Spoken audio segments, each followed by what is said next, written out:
صبح روز بعد اردوگاه کایی آرام به نظر می رسد. همه چیز ساکت است، اما این سکوت عادی نیست. ارطغرل در اردوگاه قدم می زند. نگاهش به اطراف است. احساس می کند خطری در راه است، اما هنوز نمی داند از کجا. او خوب می داند گاهی خطر این صدا نزدیک می شود. در گوشه ای از اردوگاه چند نفر آرام با هم صحبت می کنند. صدایشان پایین است. نگاهشان نگران.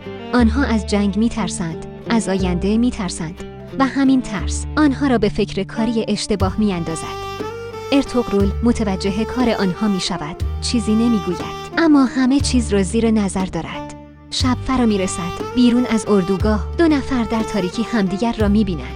یکی از آنها از اردوگاه کایی است و دیگری فرمانده دشمن. آنها نمی جنگند، فقط حرف می زنند. با همین حرفها از یک جنگ خطرناکتر است. خیانت در اینجا شکل می گیرد. ارطغرل تنهاست، اما فکرش آرام نیست.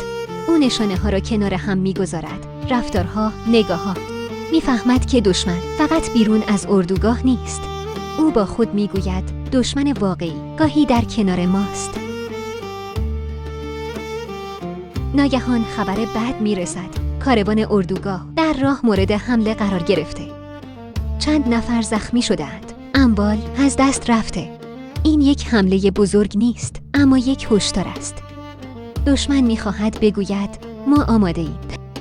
ترس وارد اردوگاه می‌شود. ارطغرل همه را جمع می‌کند، اما نگاهش روی یک نفر می‌ایستد. او دیگر نمی‌تواند حقیقت را پنهان کند. سرش پایین است. سکوت سنگین می‌شود. ارطغرل می‌گوید خیانت قبل از هر کس به خود یک خائن ضربه می‌زند. ارطغرل رو به مردم می‌کند و می‌گوید یا کنار هم میمانی و میجنگیم، یا از هم جدا میشویم و شکست میخوریم. این راه آسان نیست، اما راه درست است.